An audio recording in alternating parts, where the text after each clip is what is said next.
Mother Teresa school द्वारा चालू किए गए ऑनलाइन क्लास में सभी विद्यार्थियों का स्वागत है। कक्षा 9th और 10th को संस्कृत अध्ययन करा रहा हूँ मैं। संस्कृत में आप लोगों को समास के बारे में मैं बता रहा हूँ। किसके बारे में? समास के बारे में। इससे पहले मैं आप लोगों को अव्ययी भाव समास पूरा करा दिया। अव्ययी भाव समास के 6 अव्यय हमारे कोर्स में चलते हैं। उन 6 अव्ययों के एक एक उदाहरण बारीकी से आप लोगों को करा करके अव्ययी भाव समास समझा दिया। अब हम आगे चालू करते हैं आज समास का दूसरा अव्यय, जिसका नाम है कर्मधारय समास।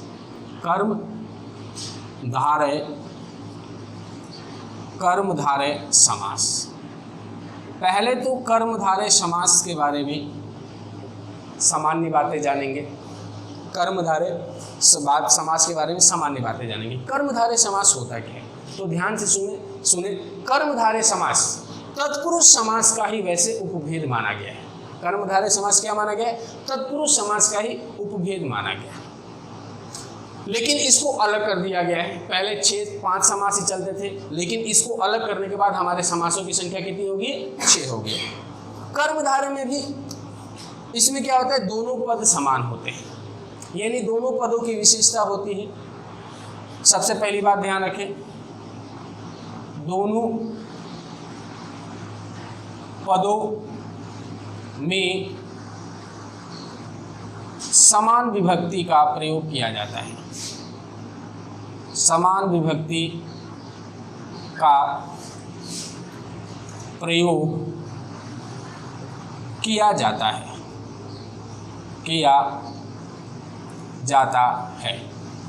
कब? जब समास विग्रह करते हैं तो दोनों पदों में, कर्मधारय समास में ये बात है, जब समास विग्रह करते हैं तो इनके दोनों पदों में समान विभक्ति का प्रयोग करते हैं। दूसरी बात बता दें कि इसमें जब विशेषण विशेष्य कर्मधारय, इसमें पहले या ये लिख सकते हैं कि कर्मधारय समास में, कर्मधारय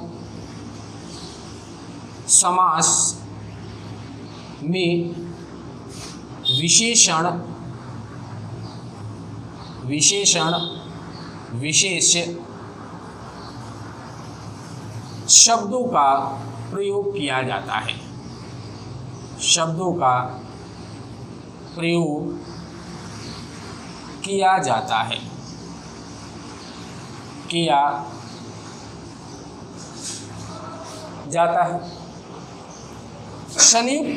तीसरा संयुक्त वाक्य नपुंसक लिंग में होते हैं।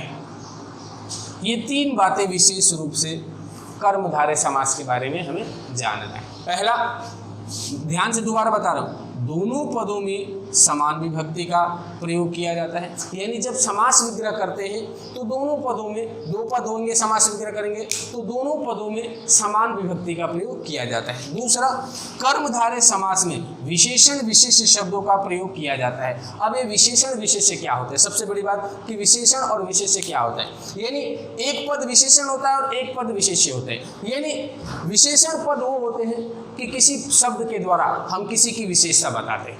किसी शब्द के द्वारा हम जब किसी की विशेषता बताते हो तो विशेषता बताने के लिए जिस शब्द का प्रयोग किया जाता है वो शब्द क्या कहलाता है? विशेषण कहलाता है।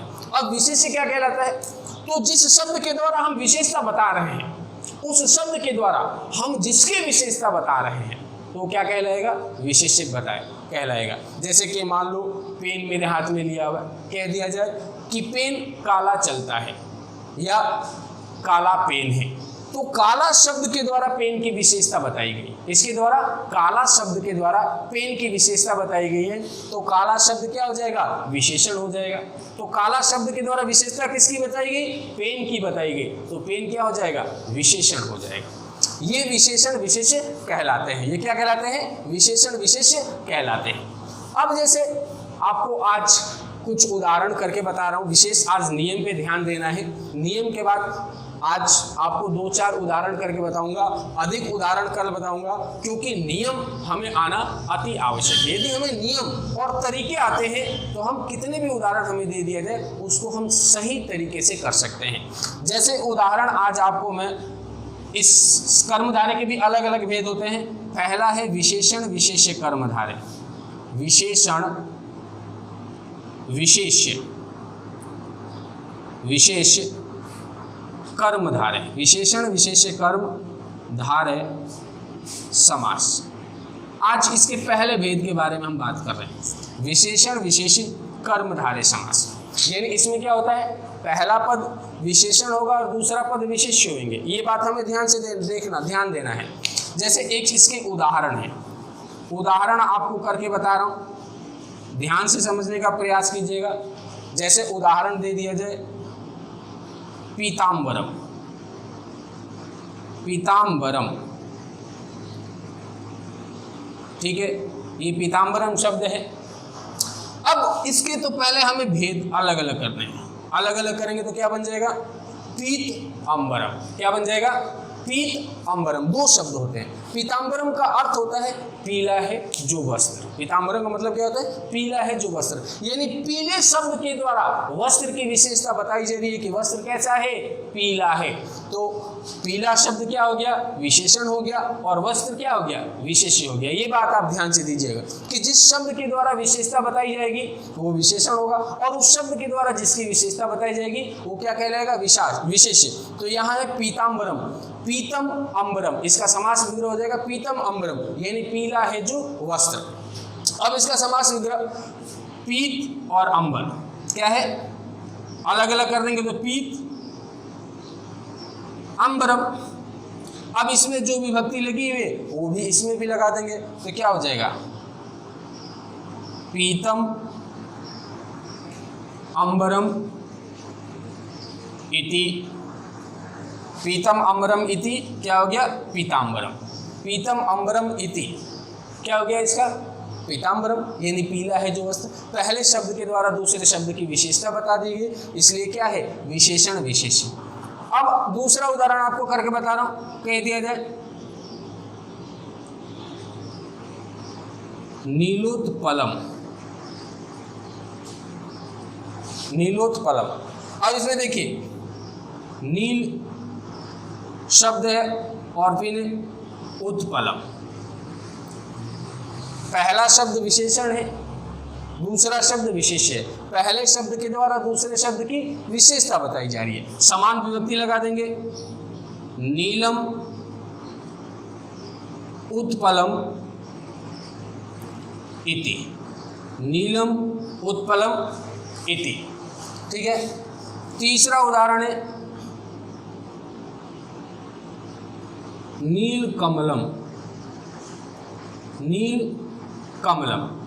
नील और कमल अलग अलग शब्द है, यानी कहा जा रहा है कि कमल कैसा है, नीला है। नीले शब्द के द्वारा कमल की यहाँ पे विशेषता बता दी है, क्या, नीले शब्द के द्वारा कमल की विशेषता बता दी गई। अलग अलग कर देंगे, समान विभक्ति लगा देंगे तो क्या हो जाएगा, नीलम कमलम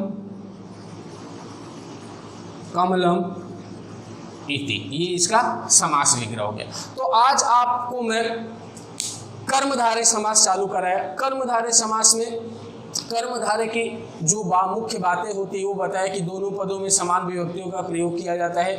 उसके बाद दूसरे नंबर पर बताया कि कर्मधारय समास में विशेषण विशेष्य शब्दों का प्रयोग किया जाता है। आपको विशेषण और विशेष्य इनके बारे में बताया कि विशेषण क्या होता है और विशेष्य क्या होता है। विशेषण के बारे में बताया कि जो शब्द किसी दूसरे शब्द की विशेषता बताते हैं वो विशेषण कहलाते हैं, और उस शब्द के द्वारा जिसकी विशेषता बताई जाती है वो क्या कहलाते हैं, विशेष्य बताए जाते हैं।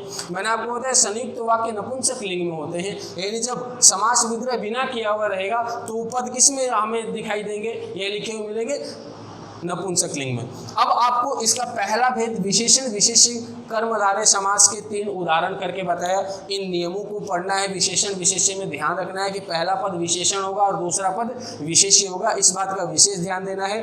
दोनों पदों का समास विग्रह करते समय समान विभक्ति या प्रथमा विभक्ति का प्रयोग करना है। इनको पढ़ना है और भी उदाहरण आपको स्वयं करके देखना है। नहीं आए तो हमसे पूछना है। आज के लिए इतना ही, धन्यवाद।